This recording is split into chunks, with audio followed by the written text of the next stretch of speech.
అదే RTV app వార్తల్ని క్షణాల్లో చదివే అవకాశం ఉంటుంది. ఒక న్యూస్ పేపర్, ఒక టెలివిజన్ ఛానల్ మీ చేతుల్లో ఎప్పుడూ ఉంటాయి. ఉద్యమాల పురిటిగట్టుగా చెప్పుకునే చిక్కోలు జిల్లాలో మరో ఉద్యమం పురుడు పోసుకుంటుంది. ఎస్టీ మాకివలస గ్రామం పూర్తిగా కనుమరుగైపోతున్నటువంటి సంకేతాలు కనిపిస్తున్న ఈ తరుణంలో గత 400 ఏళ్ళుగా అక్కడ ఆవాసం ఉన్నటువంటి ఆ గిరిజన గూడాలను 42 కుటుంబాల భవిష్యత్ అగమ్యగోచరంగా ఉంది. ఈ విషయంపై క్షేత్రస్థాయిలో ఆర్టీవీ ప్రచారం చేసినటువంటి కథనానికి మాత్రం దేశవ్యాప్తంగా వారికి అండగా నిలిచారు. ఈరోజు చిక్కోలు జిల్లాకు సంబంధించినట్టు పరిసర ప్రాంతం గ్రామస్తులందరూ కూడాను వారికి వచ్చినటువంటి ఈ కష్టాన్ని ఎట్టి పరిస్థితుల్లో కూడా అడ్డుకోవాలి. దున్నేందుకు భూమి లేక 180 ఎకరాలు ఆక్రమించుకున్నటువంటి ఆ భూస్వామి ఎవరైతే ఓన సత్యనారాయణ గుప్తా ఉన్నాడో ఆయన చేస్తున్నట్టు ఆక్రమణలో భాగంగానే నిన్న గ్రామంలో కూడా వెళ్ళి ఇళ్లను కూడా కొలడం జరిగింది. రెవెన్యూ శాఖ అధికారులు లోపభూయిష్టంగా ఆ గ్రామస్తులకు భరోసా ఇచ్చినట్టు కొలతలా, లేకపోతే ఆ గ్రామం ఖాళీ చేసేందుకు చేస్తున్నటువంటి ముందస్తు చర్యల్లో భాగంగానే ఈరోజు వారందరూ కూడా నెలకొన్న అనిశ్చితిని తొలగించేందుకు ఎంఆర్ఓ ఆఫీస్కి కదలొచ్చారు. పరిసర ప్రాంత గిరిజన గ్రామస్తులందరూ కూడా వారికి భాషలు ప్రస్తుతం చూస్తే కనుక వారందరూ కూడాను ఆదివాసీ భూములు సంరక్షణకై ధర్నా చేస్తున్నారు. మరోవైపు ఎస్టీ మాక్వాస్ డి గ్రామంలో ఆదివాసులు సాగు చేసుకుంటున్న భూములు ప్రభుత్వం రక్షించాలని కోరుతున్నారు. ఏదైతే భూస్వామి ఉన్నాడో ఇప్పటికే అక్కడ పోడు వ్యవసాయం చేసుకోవడానికి సాధ్యం కాక మైదాన ప్రాంతంలో పూర్తిగా సేద్యానికి కానటువంటి ఆ భూములను ఈరోజు మాన్యమైన భూమిగా తీర్చిదిద్దిన క్రమంలో ఈరోజు 3 పంటలు పండించుకున్నట్టు ఆ భూమిని ఆక్రమించుకున్న ఈ తరుణంలో ఆదివాసీ సంక్షేమ పరిషత్ మాత్రం ఈరోజు వారికి అండగా నిలిచింది. వారందరూ కూడాను పరిసర ప్రాంతానికి సంబంధించిన ఆదివాసీలు అందరూ కూడా ఇక్కడికి వచ్చి వారికి బాసలుగా నిలుస్తున్నారు. ప్రస్తుతం మరో ఉద్యమం పురుడు పోసుకుంది అందులో ఎటువంటి శక్తులు ఏం కష్టం వచ్చింది ఇలా రోడ్ల మీదకి వచ్చారు. మా ఊరు మాకివలస మా భూములు 4-5 తరాల నుండి చేస్తామండి. భూములు మొత్తం ఆయన తీసుకున్నారు, అదే సత్యనారాయణ గుప్తా. మరి మేమేం చెయ్యాలని మేము పోరాడుతున్నామండి. సో మీరు చేస్తున్నటువంటి పోరాటంకి పరిసర ప్రాంతాల్లో ఆదివాసీలందరూ అండగా నిలుస్తున్నారు. ఇప్పుడు ఎక్కడికి వెళ్తున్నారు? మీ వాదన చెప్పుకోవడానికి ఎక్కడికి వెళ్తున్నారు? పోరాడడానికి వెళ్తున్నామండి. ఎంఆర్ఓ ఆఫీస్కి పోరాడడానికని వెళ్తున్నాము. ఇలా పోరాడుతున్నా కూడా ఇటీవల వచ్చి రెవెన్యూ శాఖ అధికారులు మీ ఇళ్లను కొలతలు వేశారు. ఎందుకు, ఏమైనా చెప్పారా? రాళ్ళు పాతారు, మాకేం చెప్పలేదు, అడిగాం కానీ. చూస్తే కనుక ఏం కష్టం వచ్చిందని ఇక్కడ రోడ్డు మీదకి వచ్చారు? మా భూములు మా ఇల్లు అంటే రాళ్ళు పాతేసి వారు లాక్కోవడం జరిగిందండి. అందుకని ఈ పోరాటం మేము సాగిస్తున్నాము. మాకు న్యాయం చేయాలని మేము ఈ రోడ్డు ఎక్కామండి. మేము అందుకనే ఎంఆర్ఓ ఆఫీస్ దగ్గరికి కూడా మేము వస్తున్నాము, మా ధర్నా చేస్తున్నామండి.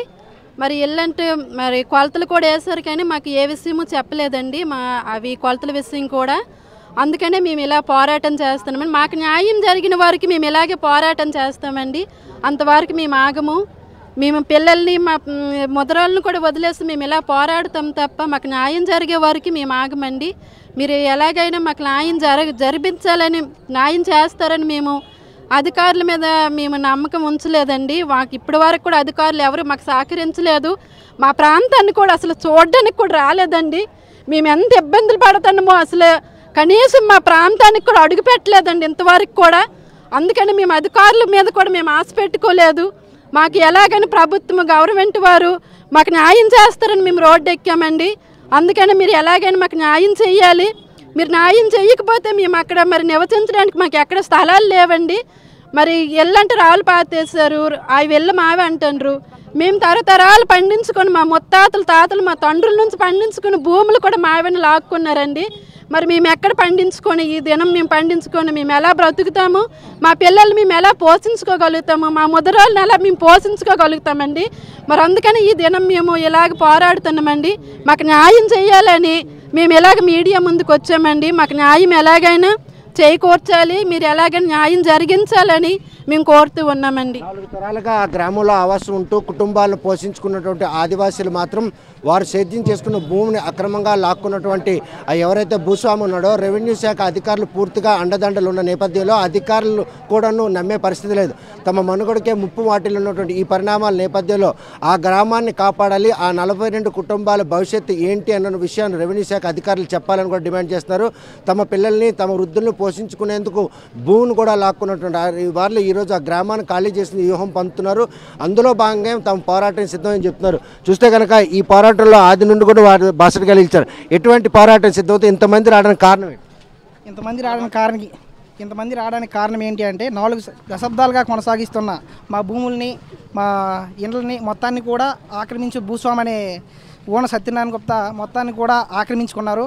ఆ భూముల్ని కూడా మేమేమైనా మా భూముల్ని కొనసాగిస్తున్న భూముల్ని మేమేమైనా అడిగితే మీ పైన కేసులు పెడుతున్నారు. అధికారులను కూడా వ్యవస్థను కూడా మేనేజ్ చేసుకుంటూ వస్తున్నారు. ఏదంటే మా పైన లేనిపోయిన కేసులని పెడుతున్నారు. ఇటీవల వచ్చి వాళ్ళు కొలతలు కూడా వేశారు. ఎందుకు కొలతలు వేశారన్న విషయం గ్రామస్తులకు ఎవరికైనా చెప్పారా? కొలతలు వేసిన విషయాన్ని కూడా ఆ గ్రామస్తులు కూడా ఎవరికీ తెలియజేయలేదు. కనీసం ఎందుకు వేస్తున్నారని కూడా ఇన్ఫర్మేషన్ కూడా ఇవ్వలేదు అధికారులు కూడాను. మేము కొనసాగిస్తున్న భూములన్నీ కూడా లాక్కున్నారు తరతరాలుగా. ఇండ్లను కూడా ఇల్లు కొలతలేసి మీ ఇల్లు కూడా మా జిరైతులో ఉన్నాయని కూడా అనడం జరిగింది.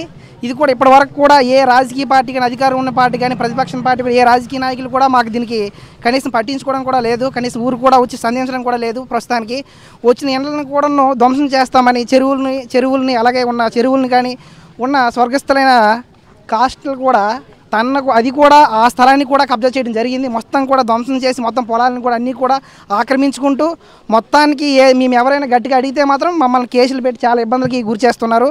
అలాగే లేవైనా అడిగితే మాత్రం బెదిరింపు ఫోన్స్ కూడా అందరినీ కూడా బెదిరిస్తూ కాల్స్ కూడా చేపిస్తున్నారు. రెవెన్యూ శాఖ అధికారులను కూడా మేనేజ్ చేస్తున్నటువంటి ఎవరైతే వీళ్ళున్నారో వారందరూ కూడాను చేస్తున్నటువంటి ఈ ప్రయత్నంలో రెవెన్యూ శాఖ అధికారులు ఇటీవల వచ్చి కొలతలు వేయడం కూడా జరిగింది. కొలతలు వేయడంతో పాటు ఆ గ్రామాన్ని ఖాళీ చేసేందుకే వ్యూహం పంతున్నారు.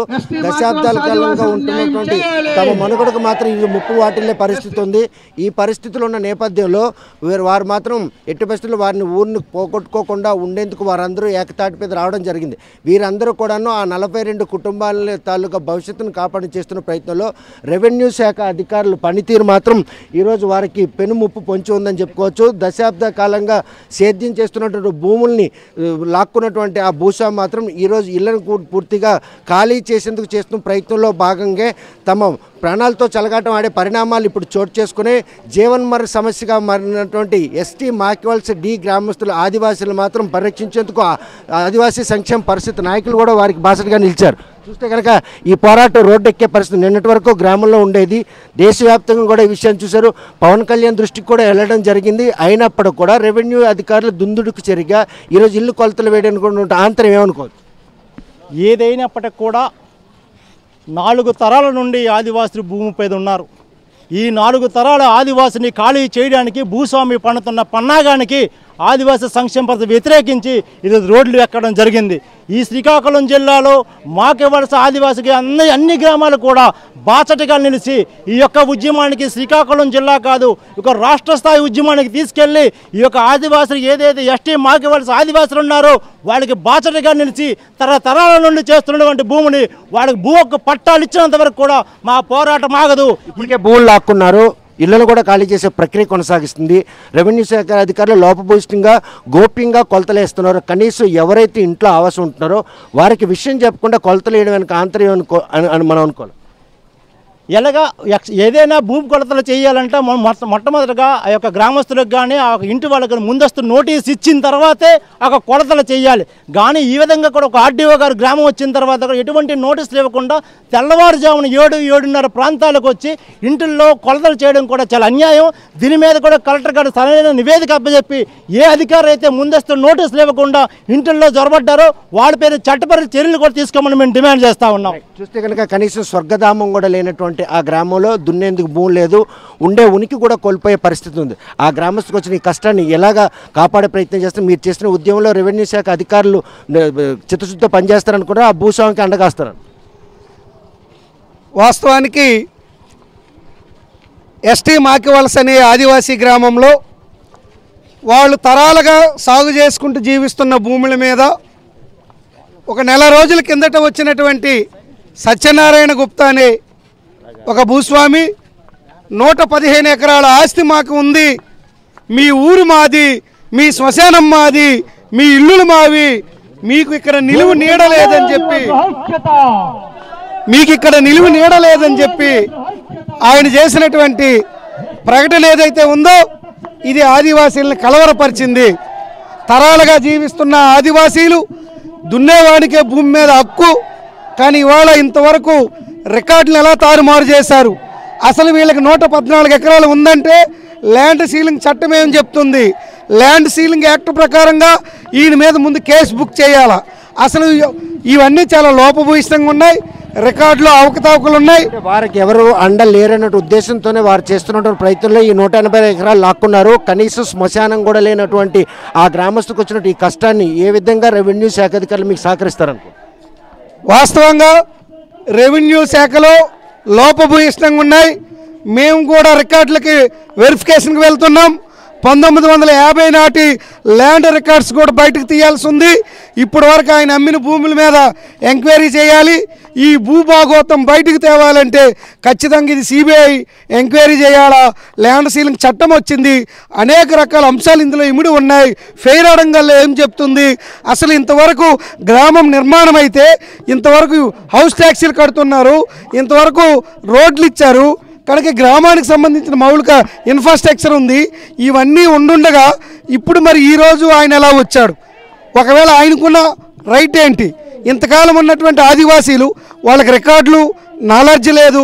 ఈ భూమి మేము దున్నుకుంటున్నాం, మా తాత నుండి నాన్నకు వచ్చింది, నాన్న నుండి నాకు వచ్చింది, పండించుకుంటున్నాం, మా దగ్గర ఎవరు తీసుకుంటున్నారు అనే దగ్గర వాళ్ళు ఉన్నారు.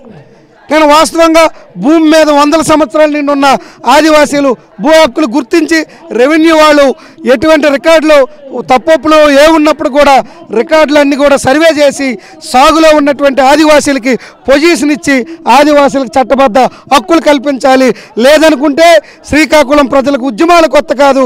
ఆనాటి శ్రీకాకుళ గిరిజన రైతాంగ పోరాటం ఏదైతే ఉందో ఆ తరహాలో మాకు వలస ప్రజలకు అండగా పోరాడతామని అఖిల భారత రైతు కూలీ సంఘంగా మేము స్పష్టం చేస్తున్నాం.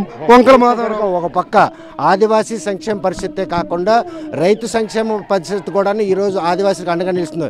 ఏదైతే దశాబ్ద కాలంగా ఆ భూమిని సేద్యం చేసుకుంటూ ఉన్నటువంటి ఆ 42 కుటుంబాల మనుగడకే ముప్పు వాటిల్తున్నటువంటి ఈ నేపథ్యంలో భూములన్నీ లాక్కున్నటువంటి ఆ భూస్వామి ఈరోజు ఆ గ్రామాన్ని ఖాళీ చేసేందుకు రెవెన్యూ శాఖ అధికారులతో కుమ్మక్కై ఆ ఇంటిని కొలతలు కూడా వేస్తున్నారు. అది తెలిసినటువంటి ఆదివాసీలు ఈరోజు ఆ గ్రామస్తులందరికీ బాసటగా నిలుస్తున్నారు. ఈరోజు ఎంఆర్ఓ ఆఫీస్కి రిప్రజెంట్ చేయడానికి కూడాను వారు రావడం జరిగింది. ఏవైతే రెవెన్యూ రికార్డులో తారుమారు అయినటువంటి ఆ భూముల వివరాలు ఉన్నాయో అవన్నీ కూడాను ఈరోజు కొలతలు వేసి ఆ భూములు మాత్రం వారికి భూ హక్కు చట్టం కింద వర్తించాలి, ఆ గ్రామాన్ని మాత్రం పరిరక్షించాలని చెప్పేసి ఆదివాసులకు అండగా నిలుస్తున్నారు.